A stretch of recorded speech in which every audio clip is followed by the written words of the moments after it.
Buenas tardes y bienvenidos, queridos hermanos todos, los que nos acompañáis hoy en modo presencial aquí y los que participáis desde vuestros hogares de este ciclo de conferencias masónicas promovido por el venerable maestro de esta respetable logia simbólica Irán Aviv número 80 al oriente de Alicante, Jorge Prieto Cueto. Ciclo de conferencias centradas en el rito escocés antiguo y aceptado, en el que viajaremos desde lo macro, como es la conferencia que hoy nos ocupa acerca de la historia contemporánea de la Gran Logia de España, hasta lo micro, como puedan ser nuestros fundamentos, ceremonias, usos y costumbres. Para dar inicio a este ciclo, contamos con la presencia del respetable hermano Eladio González Jover, del que os hago una pequeña introducción. El respetable hermano Eladio fue iniciado el 26 de marzo de 1999 en la respetable logia simbólica Constante Arrara, en ese momento bajo los auspicios de la Gran Logia Federal de España. Poco tiempo después se adscribiría a la respetable logia simbólica Irán Aviv, bajo los auspicios de la Gran Logia de España, en donde no ha dejado de trabajar hasta el día de hoy. El respetable hermano Eladio, con más de 20 años de trabajo masónico a sus espaldas, ocupó el trono de Salomón en Irán Aviv en septiembre de 2009. En la Gran Logia Provincial de Valencia comenzó su servicio como asistente del Gran Director de Ceremonias. Durante varios años ejerció el oficio de Gran Orador Provincial y bajo la dirección del ahora pasado Gran Maestro Provincial, respetable hermano Michael Sigan, fue nombrado asistente del respetable Gran Maestro Provincial, trabajo que aún desempeña bajo la dirección del respetable Gran Maestro Provincial, el respetable hermano Rodney Charles Vignier. Paralelamente a esto, el respetable hermano Eladio ocupó los cargos y oficios de gran experto, gran inspector de formación y pasado gran inspector de formación de la Gran Logia de España.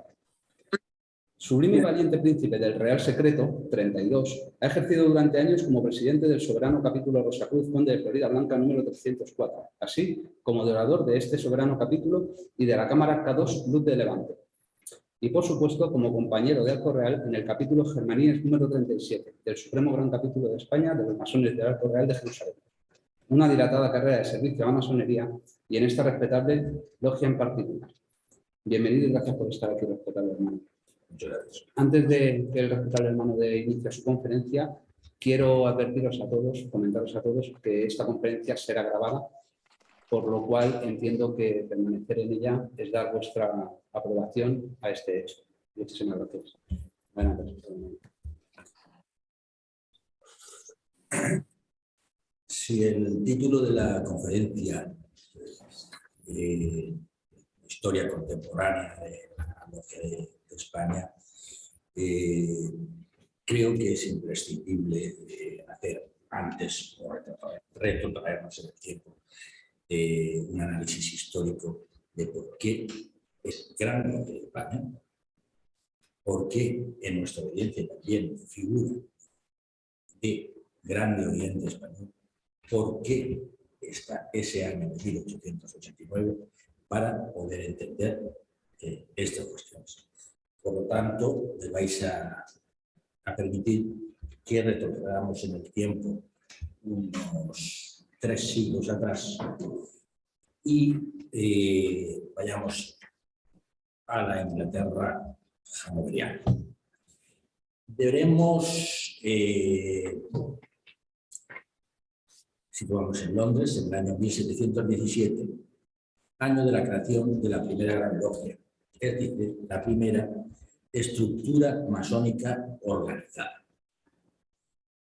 Esto no quiere decir que la masonería, como sabéis, empezara en este momento. Ya existía una masonería anterior que, hablo de la masonería especulativa, evidentemente, porque la operativa pues, se pierde en la noche de los tiempos. Una masonería especulativa en la que habían sido aceptados personas ajenas al gremio de la construcción.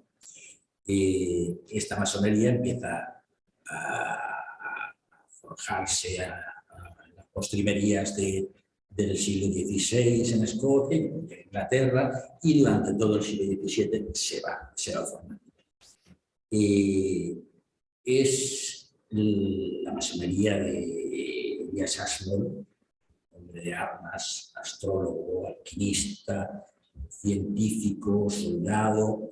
Es la masonería de Christopher Wren, ¿no? anatomista, astrónomo, geómetra, matemático, así como uno de los mejores arquitectos de su tiempo y constructor de la Catedral de San Pablo. Es la masonería de Sir Robert Murray, espía, soldado, científico, promotor de la Royal Society, fue el que convenció al rey Carlos II para crear y presidir esa sociedad en sus estatutos se establecía que era un grupo de hombres que se reunían en un local, que pagaban unas cuotas y en las conversaciones está prohibido hablar de religión y política. Pues sonará bastante. Es un hecho histórico constatado, irrefutable, que el 24 de junio de 1717, festividad de San Juan Bautista, quedaba establecida y constituida la Gran Logia de Londres y Westminster. La primera Gran Logia, y es decir, la primera eminencia en el mundo. Al unirse 3 logias y nombrar un gran maestro, que fue Anthony Sion. Se sabe un poco de este primer gran maestro, era un hombre común, estaba catalogado como caballero. Hubo otros 2 maestros tras él, grandes maestros, perdón, y el cuarto fue Jean Théophile de Saint-Guilliers, que junto con Anderson desarrollaría después las constituciones, y a partir de ahí, con el duque de Montagu, pues le sucedió el duque de Wharton, hasta la actualidad todos los grandes maestros de la Gran Logia de Londres y Westminster, en un principio y después de la Gran Logia Unida de Inglaterra, han sido personajes pertenecientes a la aristocracia británica, mujeres, y en algunos casos por miembros de la familia real. Y como decíamos, en el año 1723 se publican las constituciones de los francmasones, en el que se establecían las reglas, principios, organización, en las que estaban basados estos, en los antiguos usos y costumbres, y estas compilaciones fueron realizadas por el escocés James Anderson y el francés, era de origen francés, Jean Théophile de Saint-Guilliers. Muchas veces se lo han comentado que eran 2 pastores protestantes, y entonces por eso le dieron ese sentido religioso, aparte de mostrar protestantes que lo eran, también eran científicos, filósofos, y de hecho ya Théophile de Saint-Guilliers colaboró con Newton y ambos eran miembros de la Royal Society.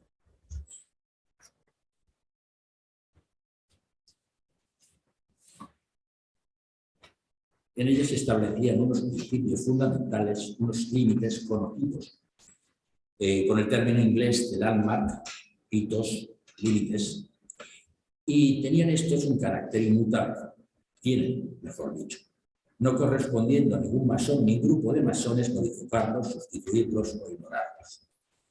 Los más importantes, los conocéis, bueno, fundamentales son la creencia en Dios, gran arquitecto del universo, la inmortalidad del alma, no se admitirán ateos, los trabajos se harán al gran arquitecto del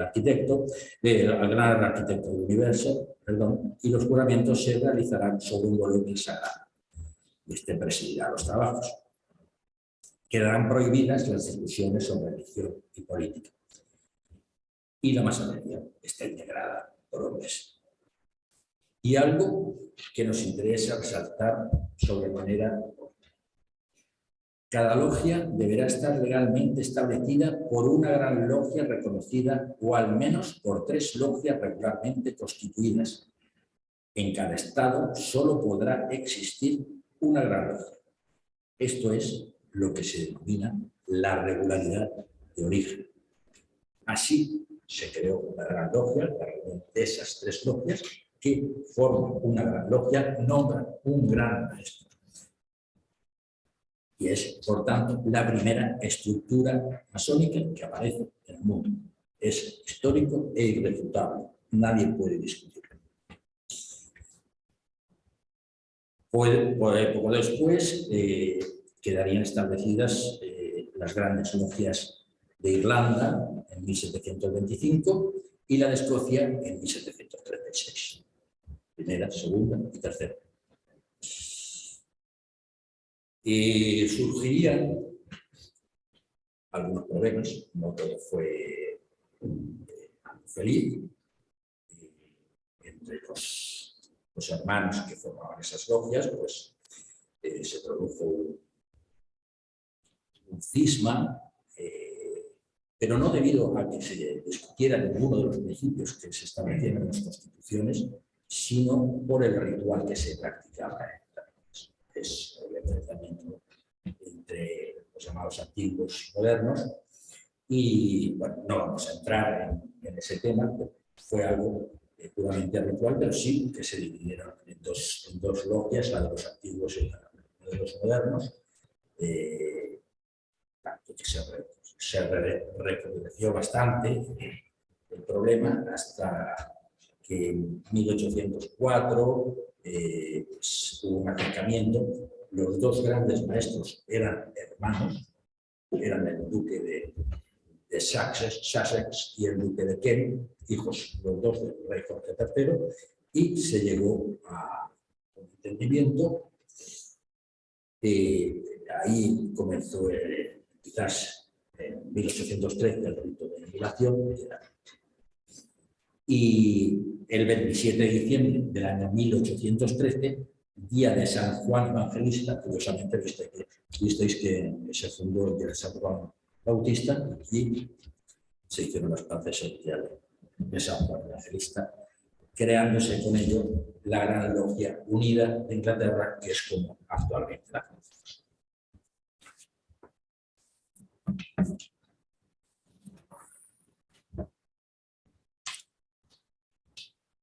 Ahora, y por la repercusión que tuvo en nuestro país, deberemos viajar a Francia, en aquel momento el Reino de Francia.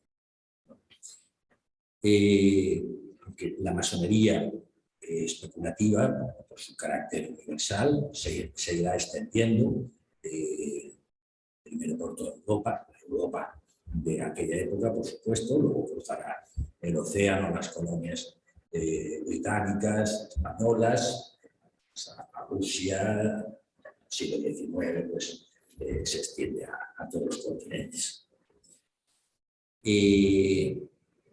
También existía en Francia una masonería especulativa un poquito anterior a la creación de esta gran logia de Londres, pues tras el destronamiento de Jacobo II de Estuardo en el año 1688, Jacobo II, que era hermano de Carlos Estuardo, de Carlos II, era católico y quiso imponer el catolicismo en el Reino Unido. Y bueno, pues una revolución hizo destronado y marchó al exilio con sus hijos. Sin embargo, sus hijas fueron educadas como protestantes en las Islas Británicas, de la reina Ana y la reina Mary, y se estableció en Francia. Muchos de sus partidarios, que fueron llamados después jacobitas por Jacobo II, pues le acompañaron, ingleses, escoceses, irlandeses, y también predicaron en Francia. Es de suponer que algunos, no estoy hablando de todos fuera, pero algunos sí habría sido iniciado en esa masonería que antes nos referíamos, anterior a la creación de la logia. Hay un caso evidente, que es el conocido como Caballero Ramsay, Caballero Chevalier de Ramsay, francés, Chevalier, porque fue nombrado Caballero de San Lázaro. Era un hombre de una cultura Extrema también había sido miembro de la Royal Society y fue preceptor de los hijos, los nietos, mejor dicho, de este Jacobo II, de los hijos de Jacobo III, que pretendiente.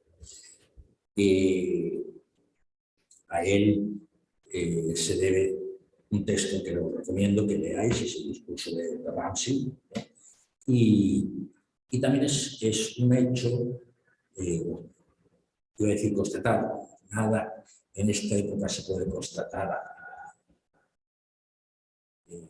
directamente, pero que ahí empiezan a desarrollarse los altos grados de la masonería, porque en su discurso dice que la masonería no desciende de los canteros, sino de los caballeros cruzados. Entonces, pues, y puede tener puede ser el inicio también de lo que luego será el rito escocés antiguo y aceptado en sus altos grados. No hablo de los primeros grados, sino de las órdenes que luego surgirían a lo largo del siglo XVIII. Bien, esto hizo que los franceses, sobre todo los franceses de clase alta, de muy alta clase, pues se sintieran atraídos por la masonería y bueno, de hecho, pues fueron iniciados en ella y sí que aparece el discurso de Ramsay de 1736, ¿no? Pero se tiene constancia, hay una teoría en Francia que dice que había sido el duque de Wharton en 1728. El duque de Wharton había sido gran maestro de la Gran Logia, después del duque de Montagu, y había sido expulsado. Es cierto que estuvo en Francia, pero estuvo en España. Pues en la historia masónica de Francia, algunos autores dicen que el duque de Wharton funda una gran logia francesa, la logia de Francia, en el año 1728. No hay ningún documento que lo pueda corroborar. Yo pienso que no tiene ningún viso de ser realidad. Lo que sí que se conoce, consta que en el año 1738 el duque de Antin es elegido gran maestro de los masones del Reino de Francia, si bien no sería hasta el año 1743 cuando la Gran Logia de Londres y Westminster reconocía a la Gran Logia como la Gran Logia Inglesa de Francia y se nombraría al conde de Clermont, que se llamaba Luis de Borbón Condé, era un pariente del rey de Francia, como gran maestro hereditario, vitalicio e hereditario, ¿no? También el conde de Clermont, Juan Carlos seguro que os hablará de él, porque está relacionado. Hubo un capítulo de Clermont, además, muy interesante.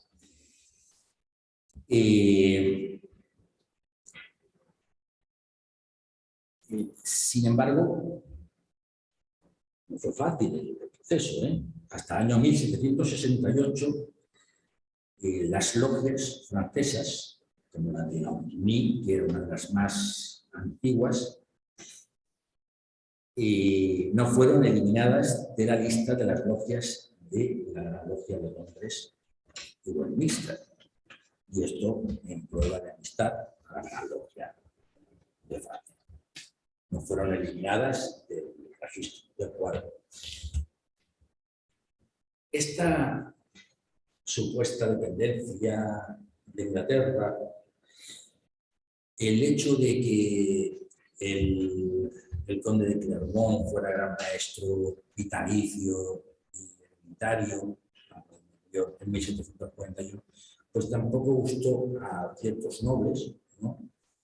Y yo creo que en gran parte por el chauvinismo francés, en el año 1773, el duque de Montmorency-Luxembourg, no sé si lo todo bien, quiere reorganizar en parte la masonería francesa y se crea una obediencia, que es el Gran Oriente de Francia. Podemos observar una cosa, es algo nuevo. Es otra obediencia donde solo puede existir una sola obediencia, como está establecido en las constituciones de Anderson, las constituciones de los formaciones.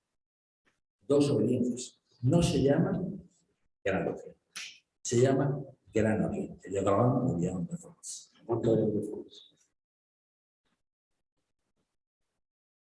Este nombre pasará a otros países como todos los países de la influencia francesa. Gran Oriente, Gran Oriente. Es lo mismo, pero hay unas diferencias. Será elegido gran maestre del Gran Oriente de Francia el duque de Orleans, Felipe de Orleans. Esto atrajo también a muchos nobles franceses, es la época de la Ilustración, y la verdad es que tuvo un gran auge el Oriente de Francia en sus inicios, bajo la maestría del duque de Orleans, que por otro lado también era un hombre muy culto. Sin embargo, hay que decir que en los estatutos, en las constituciones del Gran Oriente de Francia, el Gran Oriente de Francia, en lo esencial es absolutamente regular con los Landmark. En ese momento,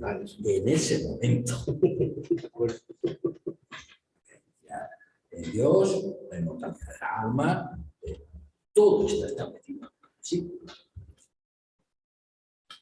Inglaterra, bueno, sigue, si acaso, teniendo relación con las logias de esta gran logia de Francia, ¿no? Pero el problema se produce, bueno, primero, en 1789, llega la Revolución Francesa.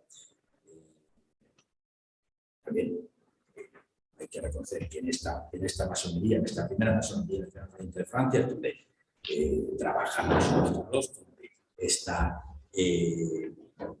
Benjamin Franklin, cuando es embajador de los Estados Unidos en el Reino de Francia, donde está su antepasado Gustavo Coeur de Levelan, ¿no? y otros.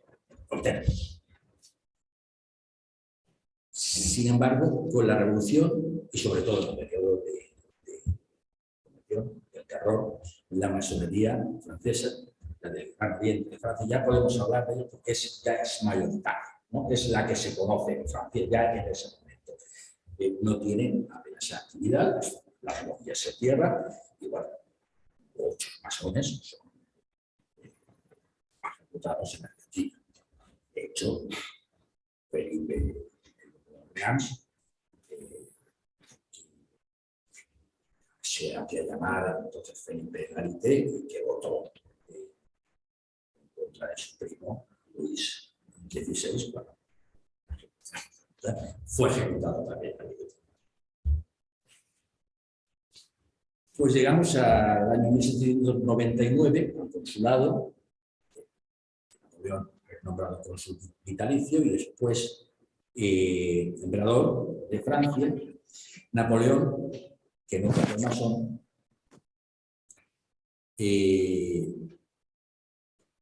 tenga el poder absoluto, hace que sea nombrado su hermano José Bonaparte, que se ha iniciado como otro de sus hermanos en la masonería, gran maestre del Gran Oriente de Francia.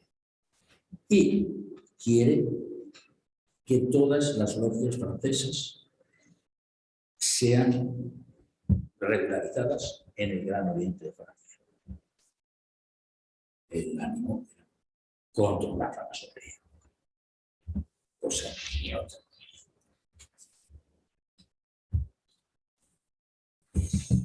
Esta era una integración forzosa, de cierta manera. Sin embargo, todas las logias de la Gran Logia de Francia, de lo que quedaba de ella, pues no lo aceptan. Y varias de estas se crean lo que se llamó la Gran Logia General Escocesa, en 1804. Más tarde se convertiría, porque perduró también, aparte del Gran Oriente de Francia, era minoritaria por supuesto, pero perduró en el tiempo, ya en 1821, estamos hablando de época de la restauración de Carlos X de Francia, se llamaría la Gran Logia Central y estaría bajo los auspicios del Supremo Consejo del Rito Escocés, antiguo y aceptado para Francia. Acaba el periodo napoleónico, Napoleón pues marcha al exilio. ¿Y qué ocurre con el Gran Oriente de Francia? Había sido absolutamente bonapartista. Es decir, que tenía todos los visos de desaparecer porque en Francia se restaura la monarquía monopólica con Luis XVIII, se llamaba Luis, pero también era hermano de Luis XVI. Y a su muerte, Napoleón volvió, se llamaron 100 días, y volvió otra vez Luis XVIII y le murió sin sucesión y le sucedió su hermano Carlos X. ¿Qué hace el Gran Oriente de Francia? El Gran Oriente de Francia ha sido siempre un superviviente. Viendo que podía desaparecer por su vinculación a Napoleón, pues dice que ellos siempre fueron fieles a la casa de Borbón, habla de... Se habían iniciado en una logia militar, siendo muy jóvenes, tanto Luis XVIII como Luis XIX. Luis XVIII era una monarquía constitucional, no tuvo ningún problema. Carlos X sí tenía algún piso absolutista bastante recelo de la masonería, pero la siguió y se cerró el ambiente. Llega en 1830, la revolución de 1830 que derroca a Carlos X de Borbón y se nombra rey a Luis Felipe de Orleans, hijo de Felipe. La masonería francesa siempre fue orleanista y estuvo nada, no tiene absolutamente ningún problema. Cae la revolución de 1848, Luis Felipe de Orleans, se proclama la Segunda República, muy breve porque la preside Bonaparte, que sobrino de Napoleón, que se corona emperador, y claro, es el segundo imperio, el Gran Oriente de Francia. La masonería del Gran Oriente de Francia siempre fue fiel a la casa Bonaparte, sobrevive a ese periodo. Hasta que cae Napoleón III en 1870, se proclama la Tercera República, que se llama la República de los Monárquicos, tanto está muy claro. Pero bueno, la Tercera República ya está, hasta ahora. Sacan los valores republicanos en el Gran Oriente de Francia, siempre estuvo con considerar la República, etc. Y sobreviven hasta el día de hoy, casi 250 años, sin haber tenido. Bien. Y antes comentamos que el Gran Oriente de Francia había seguido esa orientación regular, esos principios de la regularidad. Pero aquí llegamos al año 1877, en el que, tras un convento de la orden, se decide eliminar el concepto del gran arquitecto del universo, la creencia en Dios, en la inmortalidad del alma, se abre la posibilidad de admitir a ateos, se elimina el libro de la ley sagrada, qué libros ha dado, empiezan a usarse libros con las páginas en blanco, y antes no fue el primero del Gran Oriente de Francia, antes lo había hecho el Gran Oriente de Bélgica, ya se llama Gran Oriente de Bélgica, había sido fundado en 1830 y tantos, pero ya no es Gran Logia de Bélgica, sino Gran Oriente de Francia, la influencia francesa. Antes lo había hecho en 1872, me parece la fecha. ¿Qué sucede entonces? Si Inglaterra había estado de espaldas, era normal también, no había ningún tipo de relación, pues estaba en guerra con Napoleón durante todo el tiempo de Inglaterra. Pero bueno, había estado ahí tampoco. Sin embargo, esto sí que provoca que la Gran Logia de Inglaterra declare irregular al Gran Oriente de Francia y prohíba tener cualquier tipo de relación con su masonería y la que lo seguía.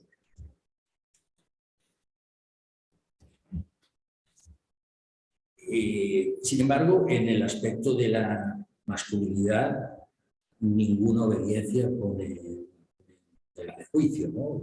Tendrá que pasar mucho tiempo, cierto, la verdad es que hubo pues, la masonería de adopción, es una cosa extraña que vamos a hablar sobre ella, pero hasta el año 1894, que es cuando se crea con María de Desmais o algo así, para una mujer que fue iniciada en una logia legalmente y la abandonó y luego inició a 17 mujeres y a un hombre y formó una obediencia que se llama el derecho humano que os somará. Esa es la primera obediencia mixta internacional. Desde luego, vale.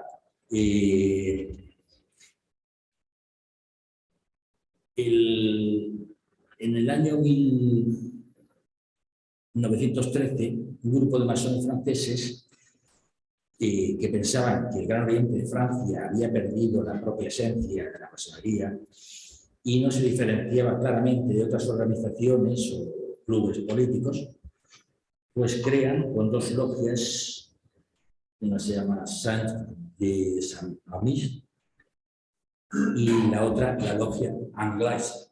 Eran muy antiguas, remontaban su origen al siglo XVIII, antiguas, estaban entonces integradas en esta logia de europeos.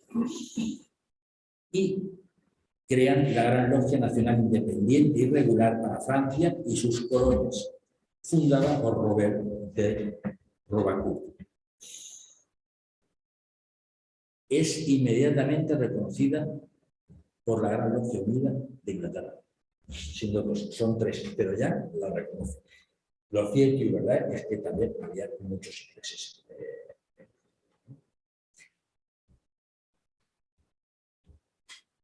Hasta el año 1948, y cambia de nombre, y se llama la Gran Logia Nacional Francesa. Es muy importante porque tiene absoluta relación con lo que será la Gran Logia de Francia. Y crecerá exponencialmente a partir de 1960 con miembros, porque me vais a disculpar, pero también hubo otra obediencia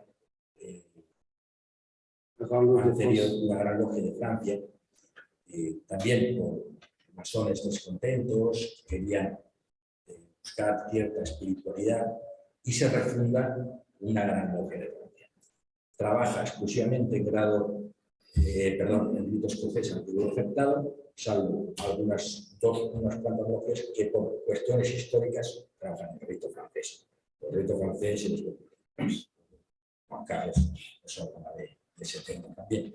Sin embargo, la Gran Logia de Francia, la nueva Gran Logia de Francia, pues sigue manteniendo relaciones con la Gran Logia de Francia y nunca es reconocida como la Gran Logia de Inglaterra. Sin embargo, la Gran Logia de Francia sí.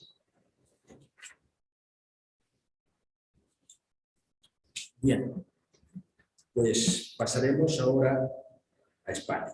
Os quiero leer un texto muy breve de respetable, el muy respetable gran maestro del gran arte español, don Miguel Moraita y Sagrario.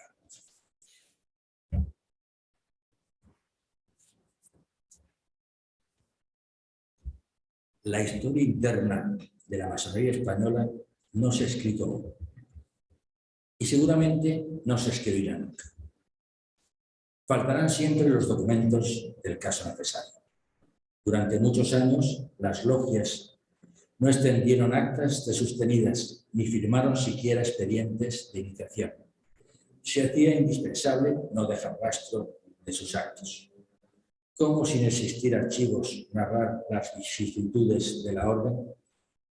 Más hacedero, si bien no del todo fácil, es historiar sus manifestaciones externas, sus actos públicos, es decir, sus trabajos intentados o cumplidos en el mundo rural. Creo que no se puede definir mejor. Fue la historia de la masonería española, con grandísimas luces, que las tuvo, por ello no debemos no sentirnos orgullosos de ella, pero fue lo que fue, y como fue por las circunstancias que se le dieron. El primer destello de la masonería es bastante radiante en nuestro suelo, porque en Madrid se crea la primera logia especulativa en el continente europeo, es decir, fuera de las Islas Británicas. Se trata de la logia conocida como las Tres Flores de Lis, para algunos la matritense, que no tiene mucho. Bueno, las Tres Flores de Lis, el 15 de febrero de 1728. El duque de Wharton, que ya hablamos de él, que había estado en Francia, ahora estaba en España, porque vino a servir a Felipe V, o fue coronel, y estaba establecido allí, y de hecho vivía precisamente en la calle ancha de San Bernardo, que es donde estaba el Hotel de Lis, por eso la logia tomó el nombre de las Tres Flores de Lis. Estaba integrada por británicos exclusivamente. Bailey se llamaba su primer maestro, que fue también un ingeniero que estaba trabajando en ese momento en la corte de Madrid. Manda la documentación pertinente a la logia de Londres y Westminster en ese momento, y fue inscrita en el listado de la logia de Londres, se le asignó el número 50 y el título distintivo de French Arms, es decir, las armas de Francia, por lo tanto, las Tres Flores de Lis, que era el escudo de la Francia de aquel momento.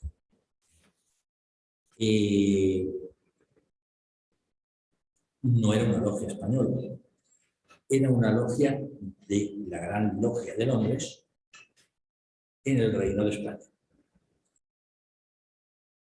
Esta es la primera noticia que tenemos de la masonería en nuestro suelo. Se sabe que trabajó unos cuantos años, fue cambiando de nombre, cuenta pasó a otros.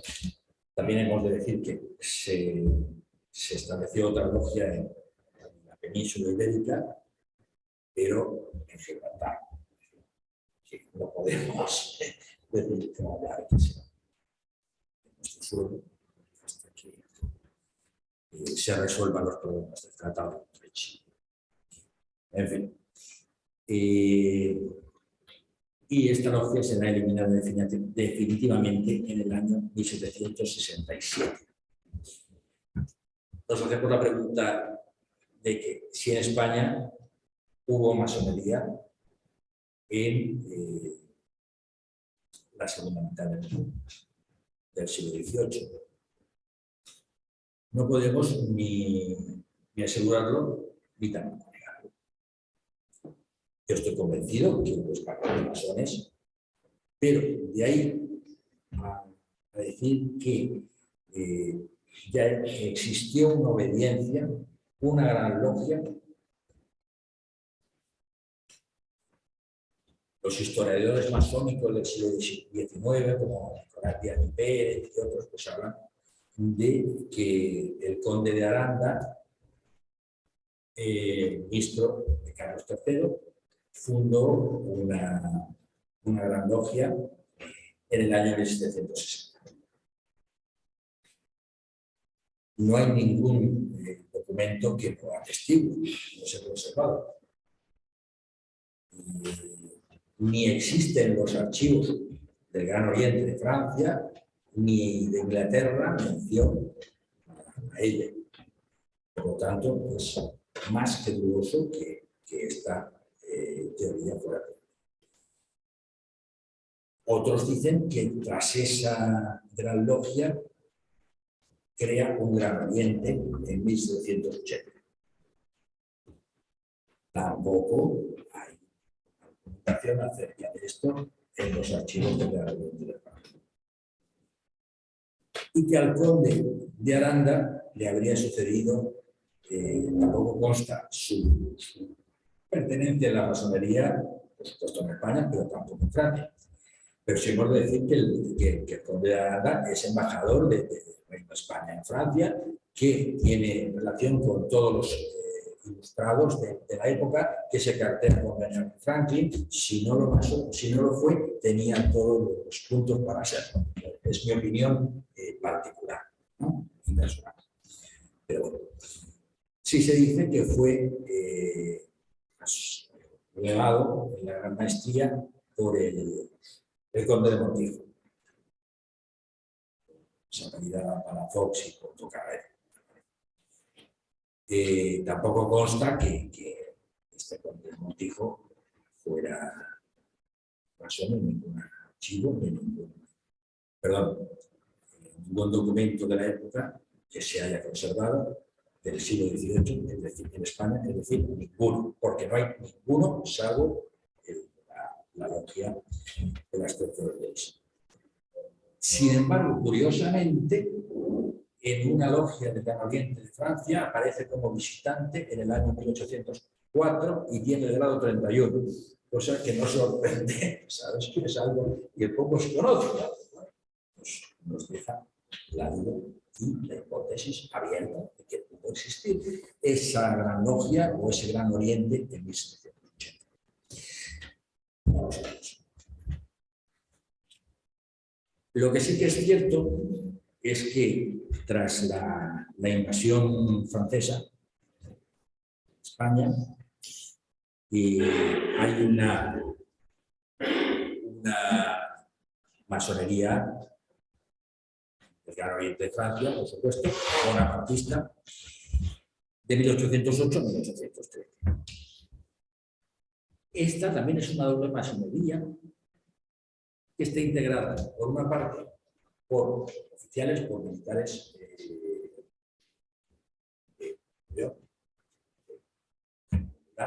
que también será gran maestro de la Gran de Francia y cuñado de Napoleón. Y otra integrada por españoles pues, que se fueron conocidos como afrancesados, en su mayoría funcionarios, profesionales liberales, al servicio del rey José I. Estas también son logias en suelo español, pero son logias del Gran Oriente de Francia. No hay una gran logia española, son logias del mundo.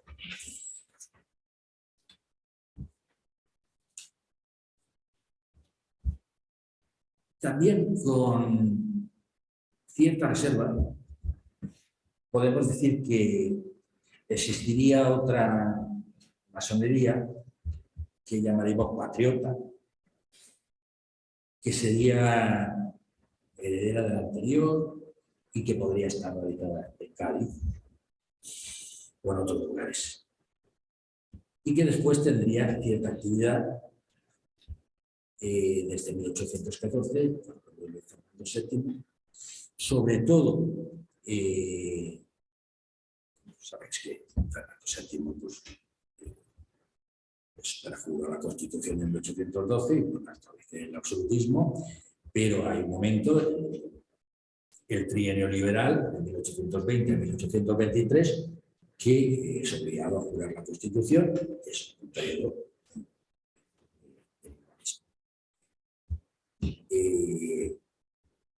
en este periodo es muy curioso porque aparece el primer libro, el primer volumen publicado en España. Es un catecismo masónico, se publica en Madrid y, curiosamente, no es el rito escocés antiguo y aceptado, sino el rito de York. El respetable hermano Juan Carlos tiene un original del mismo. También en ese 1820-21 se publica en Burdeos otro libro, catecismo también, parte del ritual, para uso de los masones españoles. El libro está en español. Y ese sí es de rito escocés antiguo y aceptado. Bueno, había masonería. Había logias aisladas, había masones. También podríamos distinguir dos grupos, una de liberales moderados, como Alcalá Galiano, Mendizábal, Argüelles. De todos estos está probada su pertenencia a la masonería. Y el conde de Toreno, que viajó mucho por Inglaterra, así que quizás pudo tener cierta vinculación con Inglaterra. Lo del rito de York también se lo puede jugar. Y otra integrada por jóvenes y activistas militares más exaltados, como Van Halen, Torrijos, Corbier, Lacy, Riego, etc. También hemos de hablar que existe una paramasonería también. Es momento de conspiraciones, de tal, y no podemos, pero sí hay constancia. Grupos muy similares a los carbonarios, otros de forma, vamos, española, los anilleros, se llaman, ¿no? Usaban sociedad secreta, ¿no? Pero no es masonería. En todo caso, paramasonería. Quizás muchos de estos militares más exaltados hay agentes. Sabemos que la persecución y la erradicación de la masonería en España, antes del trienio liberal y después por la década ominosa, Fernando VII, fue absolutamente atroz. Tras la muerte de Fernando VII en 1833, la reina Isabel II es una niña que asume la regencia. Su madre, la reina María Cristina de Borbón, que es apoyada por los liberales. Hay una amnistía y pues, salen de prisión todos los masones, otros liberales, políticos, no solo los masones, ¿no? Y si bien la masonería seguirá prohibida en España, y estará bajo vigilancia policial. Es decir, que será prohibida en España, pero, sin embargo, no dejan de proliferar masones por todas partes. Porque si tenemos en cuenta que Isabel II, en su infancia, sus preceptores son Argüelles y Oloza, los dos masones, si podemos ver que los 100, Isabel II fue declarada mayor de edad con 13 años. Y en ese periodo que llega hasta 1868, se pudieron suceder como 120 gobiernos, alguno duró casi 2 horas. En todos los gobiernos hubo masones. Ministros, presidentes del Consejo, que es como se llamaba en esa época el presidente del gobierno. ¿Y qué sucedía? ¿Por qué había esa persecución o esa posible vigilancia? En esos momentos, salvo por la Iglesia ultramontana y por los carlistas, el concepto que se podía tener de la masonería ya era una sociedad secreta que hiciera misas satánicas. Había otra causa. Y en estos gobiernos había varias facciones, todas de una misma familia, que había sido el Partido Liberal. Al principio estaban los liberales y los carlistas, ¿no? Pero de ese Partido Liberal surgen otros grupos, los liberales moderados, los liberales progresistas, la Unión Liberal, etc. Hay masones en esa Unión Liberal, los progresistas están. Pero en estos momentos los gobiernos muchas veces se suceden por un pronunciamiento militar. Se querían vigilar entre ellos. ¿Qué se hacía en la logia de una u otra tendencia? ¿No?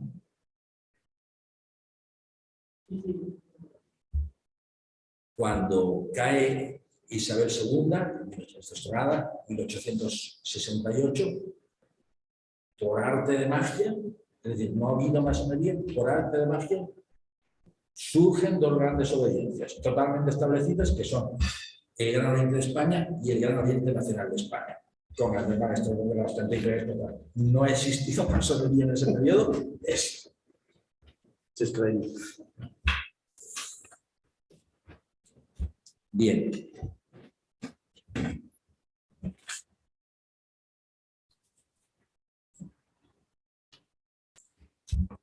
¿Qué podemos decir?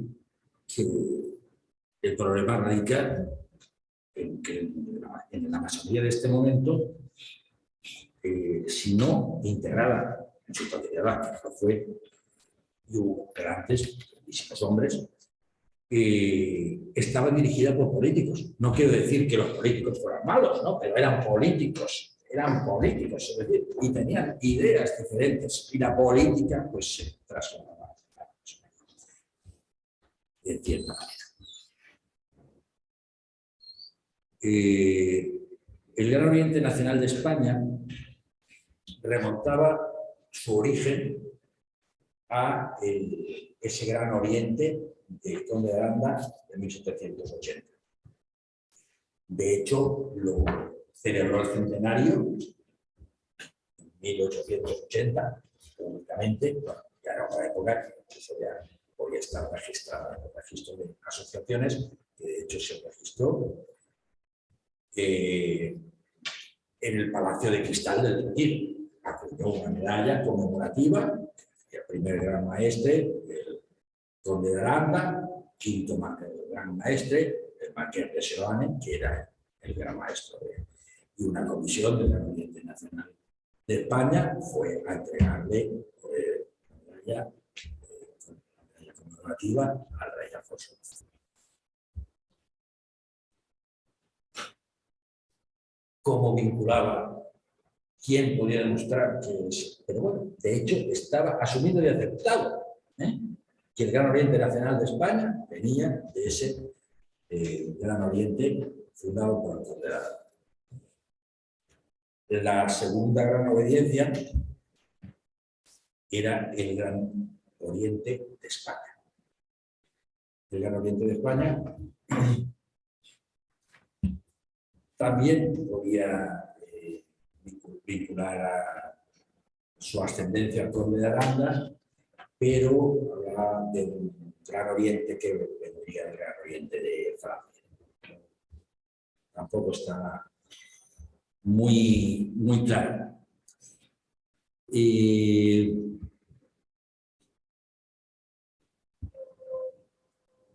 Además de estas 2 obediencias,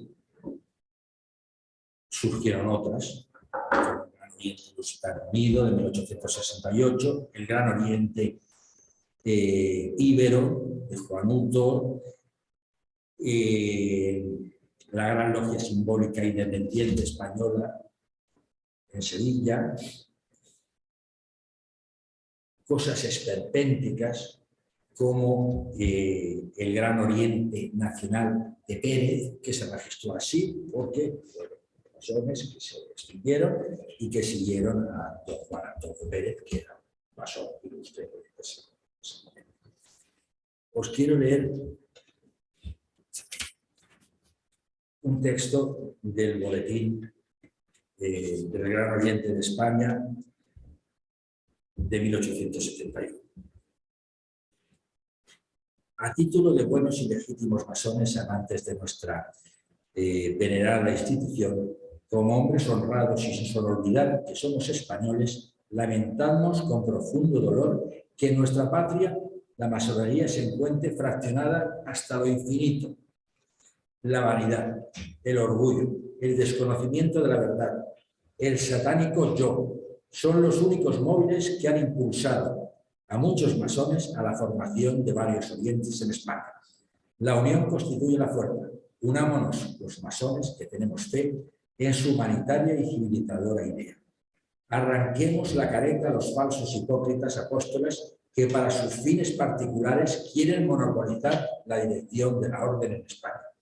Pedimos la colaboración de todos para llevar a cabo la realización del artículo 7 de los estatutos, un solo oriente en cada país. Modo de llevar a la práctica nuestro deseo y pensamiento, la celebración de un Congreso Masónico Nacional donde acudieran todos los orientes de España y que buscaran medios decorosos y dignos para llegar a una audiencia provechosa a la orden en general y muy en particular a la masonería española, hoy perturbada, como todos sabemos. Que el gran arquitecto del universo ilumine nuestro espíritu masónico y oyendo nuestra súplica llegue un día en que la luz brille irradiando pura y diáfana desde nuestro centro. Es un texto sacado del boletín del Gran Oriente de España, en 1870. Hemos de decir también que la masonería española sigue una regularidad de los principios, descubre la arquitecto del universo, de la regularidad. El reconocimiento, pero es de orientación regular. Y lo sigue siendo hasta la Segunda República. En 1877, cuando el Gran Oriente de Francia suprime el universo, la canción de Dios, de ateos, el boletín del Gran Oriente de Francia seguirá manteniendo relaciones de amistad, pero no puede asumir esos principios colectivos. Solo una masonería es testigo o recoge esos principios en España. Y es otra obediencia creada en esta época por los Marús, que es el Gran Oriente catalano-balear. Además, seguir los principios del Gran Oriente de Francia, tiene también un componente muy nacionalista. Bien.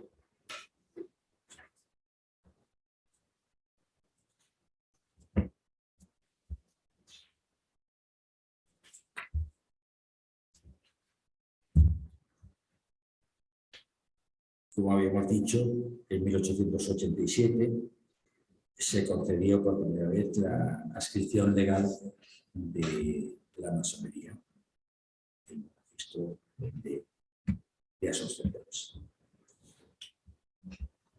Pero vamos, hacemos constar también la gran cantidad de políticos que integraban Cerda, entre otros.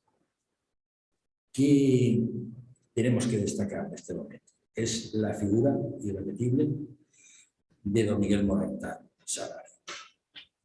Pertenecía a don Miguel Morayta Sagrario al Gran Oriente de España. El Gran Oriente de España se divide en otro Gran Oriente de España y un tercero, el Gran Oriente Nacional de España, lo mismo. Hay un sector que está con un gran maestro que se llama Pantoja y otro con Rafael de Vega y Conde de Ros. Morayta y el Vizconde de Ros llegan a entenderse y consiguen un acuerdo que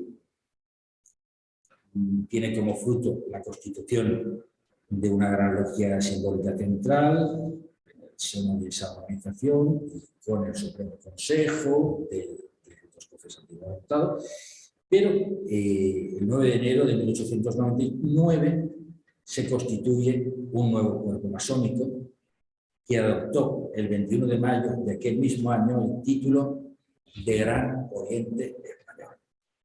Ahí lo tenemos. El Gran Oriente Español es la fusión del Gran Oriente de España y del Gran Oriente Nacional de España, o al menos de parte de ellos, porque siguieron también las otras tendencias.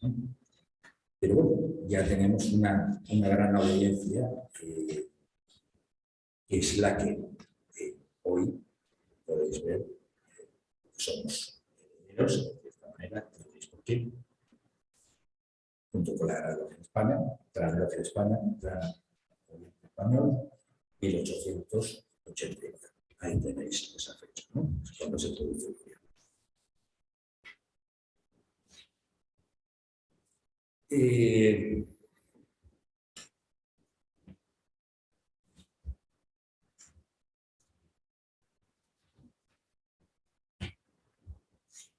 Hubo algunos problemas. La Gran Logia Catalano-Balear suscribió un pacto en 1903 con el Gran Oriente, acordando una asamblea.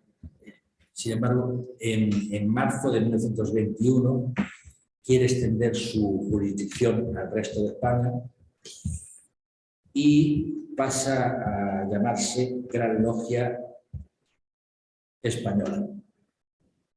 Es decir, ya hay dos obediencias. La Gran Logia Española, total, que venía de la Gran Logia Catalana-Balear, perdida hasta 1939. Y se constituye como la segunda obediencia en el país. Bien. Hay una crisis sobre 1896 y las primeras décadas del siglo XX debido al absentismo. Abaten columnas, muchas logias, hay muchas expulsiones por falta de pago, de asistencia, en fin, una cierta crisis muy agudizada, que es difícil de entender por qué surgió, pero bueno, hasta los años 20, casi en la dictadura de Primo de Rivera, concretamente, la masonería española vuelve a tener un auge muy grande. Hay muchísimas iniciaciones, se crean nuevos talleres. Está presidida en aquel momento por Teófilo del Buen, que es un catedrático, jurista, notable, y por Diego Martínez Barrio. Era un hombre muy cordial, tolerante, afable, político, por supuesto, no tenía estudios, ha sido aprendido panadero, muchas cosas, asistente de un procurador, pero un nombre bastante notable. En ese momento se establece una, en el Gran Oriente de Francia, perdón, en el Gran Oriente español, una estructura federal y se crean lo que hoy conocemos en España como las provincias, ¿no?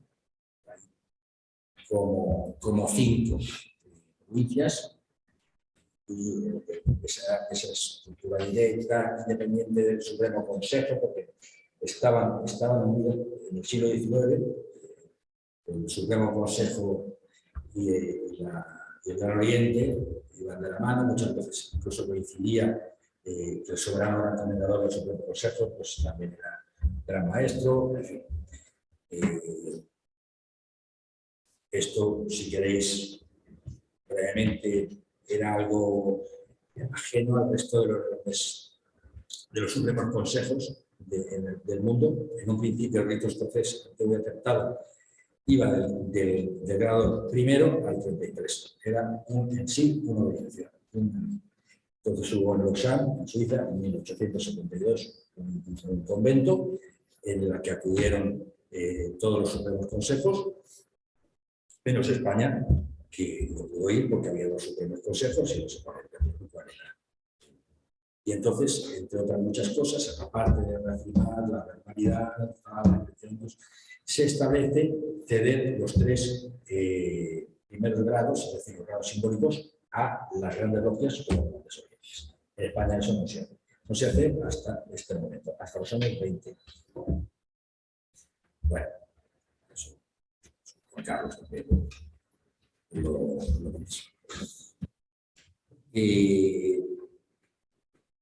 Llegamos a la Segunda República. Bien, pues se ha hablado siempre que es un momento de manifestación externa de la masonería.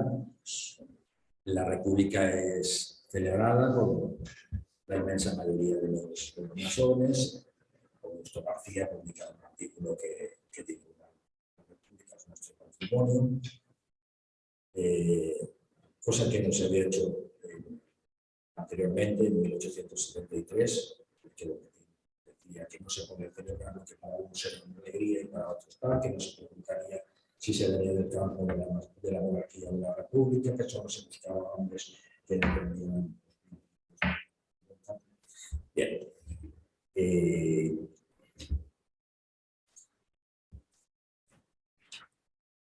Hay un montón de diputados masones y algunos ministros, como Marcelino Domingo, etc.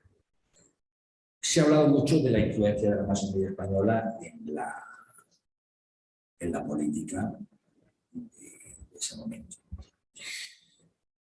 Os voy a decir una frase de Martínez Barrio que diría: en ningún momento la masonería tuvo fuerza, autoridad ni intervención en los asuntos del Estado. Pero disculpadme que hable de estas cosas, pero porque hubo muchísimos grandes hombres de los que debemos sentirnos muy, muy orgullosos de la masonería. Pero yo creo que el principal daño que sufrió la masonería española en ese momento se le hicieron los propios masones europeos.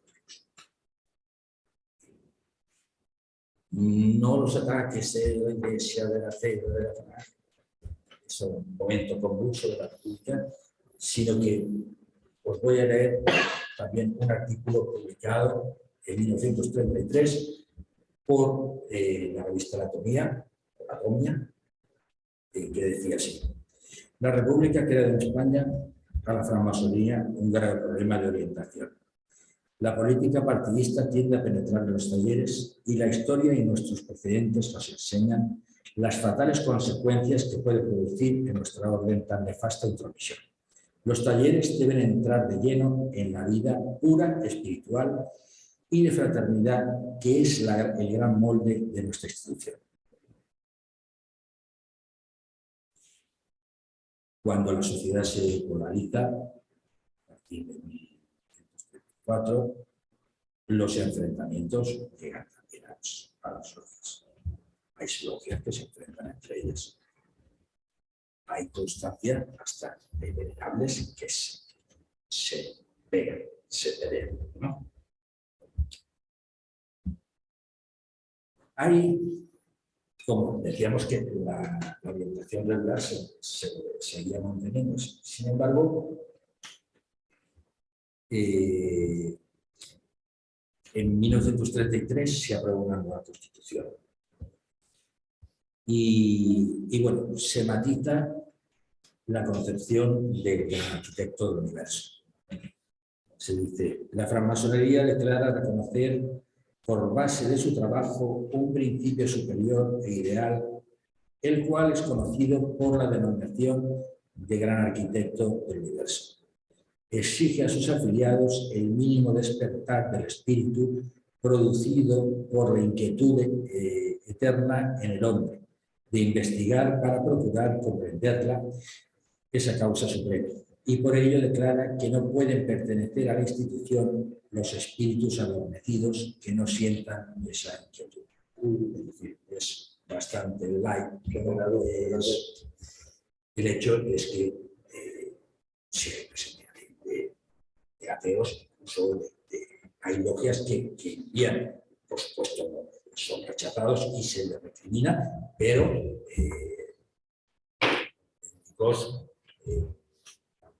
declaraciones radicales. Es un momento muy difícil hay una radicalización muy grande, no solo aquí, sino en todos los sectores de la sociedad. En fin, cuando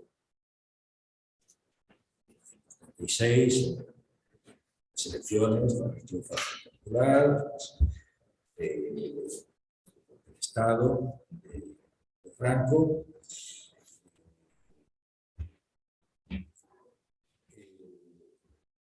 el año 39, pues Demófilo del Buen y residía en Sevilla, y Martínez Barrios huyen de España. Primero establecen el Gran Oriente español en el exilio en Francia, muy brevemente, y pasan al exilio en México. El Gran Oriente de España sigue su actividad en la Ciudad de México hasta que retorna en los años 70. Sigue habiendo grandes maestros ordenados y protegido por la experiencia mexicana. Es decir, que la masonería del Gran Oriente español se acaba ahí en el año 39, sino que continúa su actividad en el exilio en México. También lo hace el Supremo Consejo del grado 33 y último del rito francés antiguo y adaptado, que ese sí tiene demostrada su ascendencia desde el año 1811 ininterrumpidamente hasta hoy. Bien.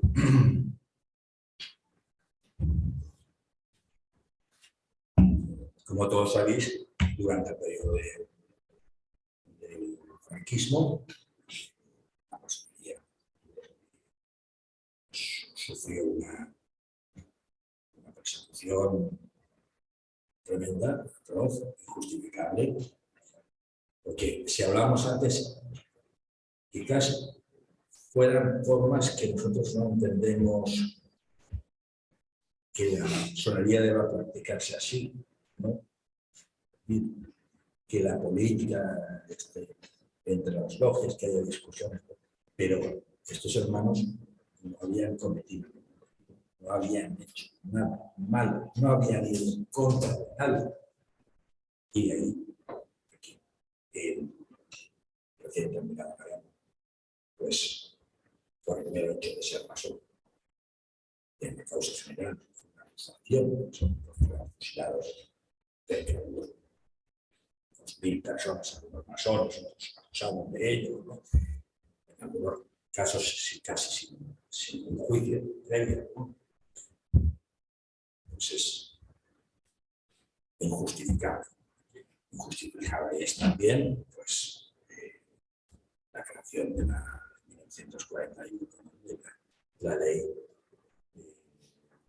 de represión de la masonería y el comunismo, por cosas.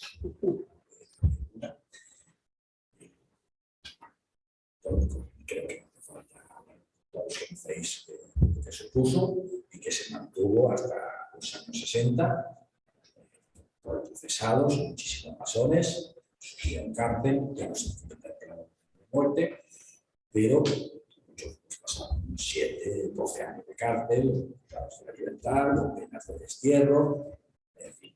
Y esto el tribunal duró hasta los años 60, que fue sustituido por todo el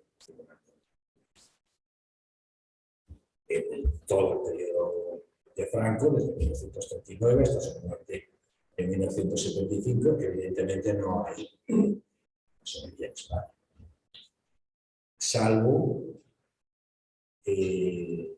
una excepción que existió y con el conocimiento de Franco, también, curiosamente, solo puso la condición que no se iniciaran españoles, existieron logias masónicas a partir de los años 50 y que una todavía está en activo en las bases militares de los americanos. Pero es curioso también. Es que ahora hablemos de la masonería que vuelve. Franco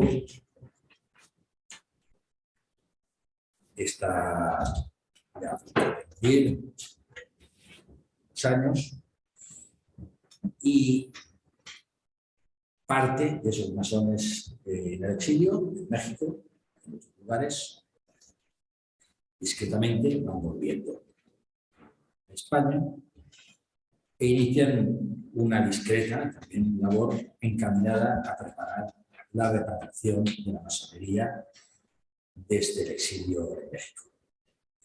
Se busca a personas que hayan residido en España durante el régimen y que pudieran posibilitar la futura legalización una vez fallecido el dictador,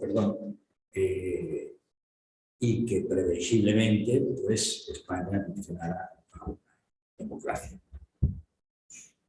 Una de estas personas fue el abogado Antonio del Villar Masón, que fue iniciado en el año 1972 en la logia Unión Hispana, que era una logia integrada por masones exiliados en Francia, y era una logia del Gran Oriente de Francia. Una vez alcanzó el tercer grado, fue designado delegado para España para la misión de establecer relaciones masónicas con los masones durmientes que pudieran quedar en el territorio nacional. Y en 1977 retornaba del exilio en México el gran maestre del Gran Oriente español, Jaime Fernández Gil de Terradillos, que había sido iniciado en Valladolid en el año 1930 y en el 39 pues salió partido del exilio en México. El 2 de noviembre de 1977 se celebró en España la primera gran asamblea del Gran Oriente desde el fin de la guerra, en la que se acordó constituir una junta promotora que impulsara la legalización de la masonería. Se acordó redactar un acta constitutiva y se sometió a votación el proyecto de estatutos. La denominación Grande Oriente Español es curioso y os he de confesar que no sé por qué, pero es así. La obediencia era Gran Oriente Español desde 1889, pero se inscribió como Grande Oriente Español. Ayuda, si alguien puede averiguar el por qué, porque yo no lo consigo. Y fueron designados con junta directiva como presidente el gran maestre Jaime Fernández Gil y Terradillos, vicepresidente, gran maestre adjunto Antonio del Villarmasó, secretario Francisco Espinar Lafuente, gran orador Antonio García Borrajo, entre otros. En los estatutos se mencionaba que el Gran Oriente Español fue fundado dentro del espíritu de las constituciones de Anderson. Admite a los creyentes de cualquier religión y rechaza al puro ateo, al indiferente, hacia la esencia del hombre. Es una obediencia española reconocida y mantiene relaciones con representantes de la Iglesia Católica española y extranjera y espera y desea establecer relaciones con ella. Apoya y defiende el orden público y será leal a la monarquía española con la misma firmeza con que ayer lo fue a las instituciones republicanas. Algunas de aquellas cláusulas no fueron bien comprendidas quizás por algunos de los miembros y por algunos de los masones que permanecían en el exilio en México. Espinar Lafuente se reunió clandestinamente con otros masones de España, que estaban aquí, como José Torrente Durán y con Rafael Villaplana Fuentes, que más tarde sería el fundador de la Gran Logia Simbólica Española, de la obediencia actual de la Gran Logia Simbólica.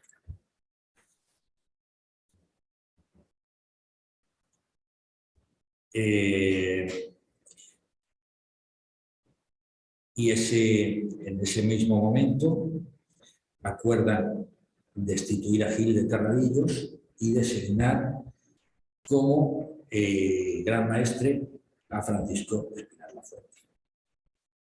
Inmediatamente Gil de Terradillos dicta un decreto de expulsión para los secesionistas y estos elevan un escrito en el que Espinar se presenta como el legítimo gran maestre y tratan de hacerlo valer ante las autoridades estatales. El Ministerio del Interior pone fin a la maniobra y el subdirector general de asociaciones certifica que en la documentación que consta en el registro de asociaciones eran promotores y representantes y en el proceso que se seguía, en el procedimiento administrativo que se seguía para su futura resolución, don Jaime Fernández Gil de Terradillos como gran maestre, don Antonio del Villarmasó como gran maestre adjunto, entre otros. Ante la negativa de los seccionistas por parte del Ministerio del Interior, se vieron obligados a cambiar su denominación, pasando a llamarse Gran Oriente Español. Aquí también se registró. Luego hubo otra extinción ahí, que es la que formó la Gran Logia Simbólica Española. Espinar Lafuente continuó y luego contactó primero incluso con Inglaterra para hacer recular y reconocida su obediencia, que ya estaba en trámites de la Gran Logia de España con la Gran Logia Nacional Francesa, y al final, pues, ya constituida la Gran Logia de España, ingresó en la Gran Logia. Bien. A pesar de las buenas palabras del gobierno, la francmasonería española seguía sin ser realizada. Se mantenían entrevistas con Rodolfo Martín Villa, ministro de Interior, Juan Sancho Roz, director general de Política Interior, el ministro de Obras Públicas Joaquín Gabriel Walker, el ministro de Asuntos Exteriores Marcelino de Aguirre, y finalmente, en febrero de 1979, la Dirección General de Política Interior se pronunciaba desfavorablemente, denegando la inscripción de la entidad denominada Gran Oriente Español con la posibilidad de recurrir dicha resolución en el plazo de 10 días. Se interpone un recurso y la Sala Primera de lo Contencioso Administrativo de la Audiencia Nacional, merced a la actuación de don Joaquín Ruiz Jiménez, anuló tal resolución el 10 de mayo de ese mismo año, considerando que la Dirección General se había excedido en la habilitación legal que la Constitución le confería. el representante de la Administración recurrió ante el Tribunal Supremo y el recurso fue desestimado por el Alto Tribunal con fecha de 3 de junio de 1979. Quedando legalizado el Grande Oriente Español, el Ministerio del Interior finalmente libraba un documento que decía: le comunicamos, se lo enviaba a Sáenz Terradillos, le comunicamos que la asociación denominada Grande Oriente Español, Masonería Simbólica Regular, quedó inscrita en el Registro Nacional de Asociaciones el día 21 de noviembre, teniendo desde entonces plena personalidad jurídica. Figura inscrita con el número nacional 32.826. Tras varias reelecciones, con esto quedaba legalizado el Grande Oriente Español y la masonería en España. Tras varias reelecciones, continuó en la Gran Amnistía Fernando Gil de Terradillos y fue sustituido por Antonio del Villar Masó, que pasó a desempeñarla en 1982. Fue revalidado en el cargo en 1985. Sin embargo, el Gran Consejo Federal Simbólico del Gran Oriente Español destituyó el 28 de junio al gran maestre Antonio de Villar Masó por grave dejación de sus funciones, incumplir el mandato para el que fue designado, autorizar y realizar actividades en nombre de la asociación sin tener facultades para ello ni haberlas comunicado, etc. Se eligió un consejo rector hasta la siguiente asamblea, celebrada el 11 de noviembre de 1988, en el que fue elegido gran maestre José Alonso Rodríguez. José Alonso Rodríguez tuvo que hacer frente a un estado de bancarrota en el que se encontraba el Gran Oriente Español y entabla conversaciones con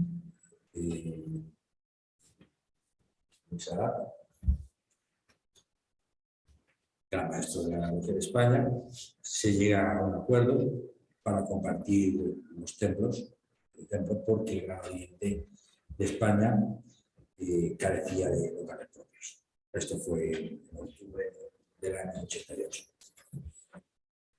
Así llegamos a 1994, cuando el que consta como último gran maestre del Gran Oriente Español, permitidme la reserva para considerarlo como tal, Miguel Ángel de Foduria y Franco, se haría con la carta patente del Gran Oriente Español y expulsaría a Alonso Rodríguez, asumiendo la maestría. Y en el año 2001 hay una asamblea de los miembros de lo que quedaba del Gran Oriente, del Grande Oriente Español, y decide integrarse en la Gran Logia de España. Y el 31 de marzo del año 2001, Foduria entrega la carta patente del Gran Oriente Español al respetable gran maestro de la Gran Logia de España, Tomás Sabater. Y esta es, queridos hermanos, la triste historia del Gran Oriente Español.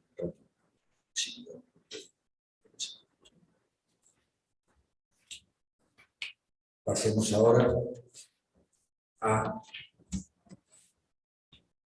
la creación de la Gran Logia de España. Hay que hablar de una figura fundamental, cómo llegó a forjarse la Gran Logia de España, que sin duda alguna es la de su fundador, Luis Salat Busils. Podemos llamarlo a la búsqueda de la regularidad de origen.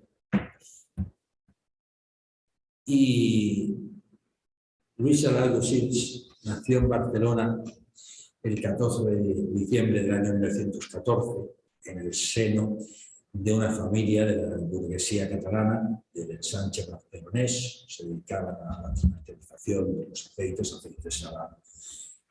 y apenas cumplida la mayoría de edad, tenía 21 o 22 años, se inicia en la Logia Tenis número 13, que había sido fundada en el año 1935 y pertenecía a la Gran Logia de Cataluña, que estaba federada a la Gran Logia Española. No era del Gran Oriente Español, sino de la segunda obediencia de la que hablamos anteriormente, la Gran Logia Española. Antes olvidé decir que la Gran Logia Española estaba dirigida por Alejandro de Rouch. No tiene importancia tampoco, a lo que vamos. En 1937 es elevado a maestro, desempeña la oficialía de secretario, hasta 1939, que poco antes de que las tropas franquistas entren en Barcelona, pues, consigue huir, y en el mes de febrero de ese mismo año está en Francia, es recluido en un campo de concentración de los que los franceses habilitaron para que estuvieran cómodamente los exiliados españoles. Y en el mes de febrero de ese mismo año, no, un poquito después, pero logra huir al exilio en Colombia. Sin haber concluido aún el año 1939, ingresa y es regularizado en la respetable Logia Veritas Vinci número 13 de la Gran Logia Nacional de Colombia. Esta era una obediencia regular fundada en el año 1918 que contaba entonces y hoy con el reconocimiento de la inmensa mayoría de las grandes logias regulares y de la Gran Logia Unida de Inglaterra. Es decir, que Salat está en una logia de la Gran Logia Española, sus inicios era muy joven, había conocido esa masonería regular, no va a México, no está en contacto con la Revolución de Francia y se regulariza en Colombia en una logia con reconocimiento de la Gran Logia de Inglaterra, es decir, que hará su vida masónica en una obediencia. Su vida masónica no acaba hasta el momento de su muerte.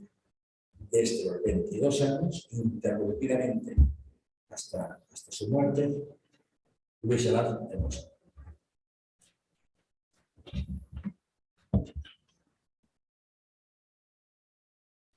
Tras desempeñar varias oficialías en la mencionada logia, será elegido venerable maestro por 2 años consecutivos, desde 1946 a 1948. Será promocionado como gran oficial de la Gran Logia, siendo gran maestro de ceremonias y gran secretario en los años 1951 y 1952. Regresa a España del exilio a finales de los años 70, antes de la muerte de Franco, junto a otros masones que discretamente tornarían también del exilio, funda una logia clandestina en Barcelona en el año 1974, con envidia de Franco, llamada Perseveranza, sin número porque no estaba escrita a ninguna obediencia. Salat y otros hermanos, como Miguel Cabra, habían conocido de primera mano la masonería regular y pensaban que la única forma de que la orden pudiera asentarse en España de una manera sólida, firme y segura, que no volviera a repetir los errores del pasado y desembocara en los mismos problemas de divisiones, enfrentamientos y excesiones que laminaron en las etapas anteriores, pasaba porque fuera reconocida internacionalmente de una vez por la mayoría de las obediencias del mundo. No era otra que la creación de una obediencia española, pero esta vez que fuera regular de origen, lo que vimos antes, la regularidad de origen. Es decir, reconocida por la Gran Logia Unida de Inglaterra y por el resto de grandes logias regulares del mundo. Siendo la obediencia regular y reconocida más próxima la Gran Logia Nacional Francesa, que antes vimos, desde su creación, Nuestro fundador y otros ingresarían en la respetable logia La Constance Catalán, número 186 de Perpiñán.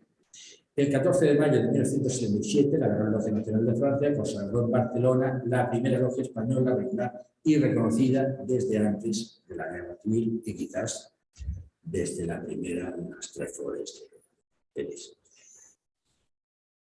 Esta nueva logia adoptó el título distintivo de San Juan de Cataluña, número 208, trabajando en rito escocés activo y aceptado, y bajo la jurisdicción de la Gran Logia Provincial de Occitania, una provincia de la Gran Logia Nacional Francesa. En octubre de 1978, la Logia Perseveranza, a la que antes nos referimos, esa logia que se había fundado Salat, fue regularizada y consagrada, sumando con estas tres logias que permitían, de ese modo, cumplir el requisito de la Gran Logia Nacional Francesa, en este caso, para poder aspirar teóricamente a ser una gran logia, pero se hace como la creación de una logia de distrito dentro de la Logia Nacional Francesa. En octubre de 1979, con la presencia del gran maestro de la Gran Logia Nacional Francesa, el muy respetable hermano Auguste Louis de Cossier, se consagró otra logia en Gerona con el título distintivo de San Jordi, número 227, y también bajo la jurisdicción de la Gran Logia Provincial de Occitania. En 1980 se crea y consagra en Madrid la respetable Logia Concordia, número 257, bajo la misma jurisdicción. El 16 de junio de 1980, la Gran Logia Nacional Francesa crea la Gran Logia de Distrito de España, contando por entonces con 4 logias de apenas 70 hermanos, que la Gran Logia Provincial de Occitania transfirió a la ya nueva Gran Logia Provincial de España. Esto es una logia de distrito de la Gran Logia Nacional de Francia, que se pasa a denominarse Gran Logia Provincial de España. El día 18 de junio de 1980 se solicita la inscripción y obtiene esta en el Registro Nacional de Asociaciones del Ministerio del Interior como Gran Logia Provincial de España, lo certificado como Gran Logia de España. En 1981, el Gran Priorato de las Galias del rito escocés rectificado comunicó a la Gran Logia de Distrito de España y solicitó que permitiera establecer en su territorio dicho rito y comunicó su intención inmediata de someter su provincia de Aragón a la Gran Logia de Distrito de España. Poco después de lo que hablamos antes, el efímero Gran Oriente Español de Pinar Lafuente, del Gran Oriente Español, solicita una regularización que se obtiene con el permiso del Gran Maestre de la Gran Logia Nacional Francesa y se adhiera. Llegados al 17 de junio de 1982, se solicita al Gran Maestro de la Gran Logia Nacional Francesa, el muy respetable hermano Jean Mons, la constitución de la Gran Logia de España. Y mediante el decreto número 656 de 2 de junio de ese mismo año, se crea la obediencia de la Gran Logia de España, siendo nombrado como primer Gran Maestro, hasta su fallecimiento, el muy respetable hermano Luis Sadat Cusiris. El decreto 657 del muy respetable hermano Jean Mons transfirió las 10 logias españolas a la jurisdicción de la Gran Logia de España. Nuestra obediencia fue consagrada en Madrid, dato importante, no debéis olvidar, fue consagrada en Madrid, no en Barcelona, por el muy respetable hermano Jean Mons el día 6 de diciembre de 1982 y celebró su primera gran asamblea el 19 de marzo de 1983. Tras su consagración, la Gran Logia de España fue reconocida por las grandes logias regulares del mundo y el 16 de septiembre de 1987 por la Gran Logia Unida de Inglaterra. Actualmente la Gran Logia de España está reconocida y mantiene relaciones de fraternidad con 155 grandes logias regulares en todo el mundo y es además miembro de pleno derecho de la Confederación Masónica Internacional Interamericana.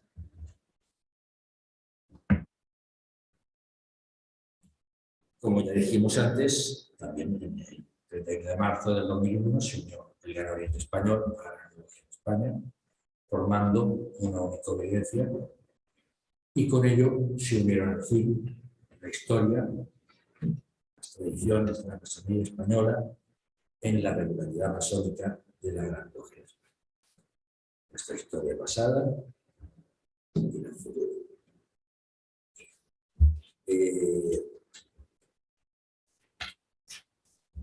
También en la Gran Logia de España, pues, formaciones de amistad, con el Supremo Consejo de Plan Francés, antiguo y afectado para España, el Real y otros cuerpos jurisdiccionados.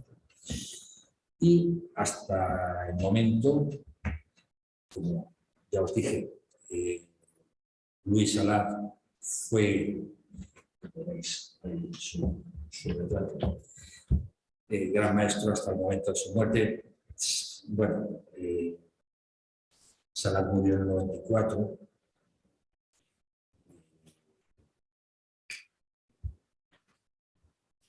Y he de decir también que era un hombre creyente, era católico, y su viuda solicitó que en el momento de su entierro recibiera un funeral católico. Y además, en una iglesia de Barcelona, una iglesia importantísima, que es Santa María del Mar. Se pidió permiso, licencia, al cardenal de Barcelona, Carles, que fue concedido, y bueno, era algo bonito, la Iglesia Católica, que se hicieran sus exequias fúnebres de cuerpo presente, y cabe destacar, no diría que su tierno también, el sacerdote que habló de ese encuentro, muchos dicen que fue su último servicio a la masonería española. Ese encuentro o ese acercamiento, algo que hasta ahora no había podido tener tenido como antagonista. Luis Salat es gran maestro desde 1982-94, le sucede Tomás Sarobe Piñeiro, del 94 al 2002, después José Coromina Busqueta, del 2002 al 2006, José Carretero Domènech, del 2006 al 2010, Óscar Alfonso Ortega, de 2010 a 2022, y desde el 12 de marzo del presente año es gran maestro el universitario hermano José María Oleaga Clavidero. La Logia de España, como sabéis, está organizada también en grandes logias provinciales como la Andalucía, Baleares, Canarias, Castilla, Madrid, Murcia y Valencia. Y actualmente pues, cuenta con 180 logias que dependerán ministerialmente de las provincias y cuenta con 2.800 hermanos y 189 logias. Es decir, que si en nuestro país actualmente puede haber 2.500 masones generosos, y contando con todas las obediencias que existen, a saber, la Gran Logia Simbólica Española, la Gran Logia Femenina, la Gran Logia Federal de España, la Gran Logia de Canarias, las logias de derecho humano, las logias del Gran Oriente de Francia en España, es decir, si tenemos 2.800, de cada 10 masones que hay en España, 7 pertenecen a la Gran Logia. Creo que algo hemos adelantado, seguido, por tanto, no me queda más que decir, larga vida a la Gran Logia y a la Gran Logia.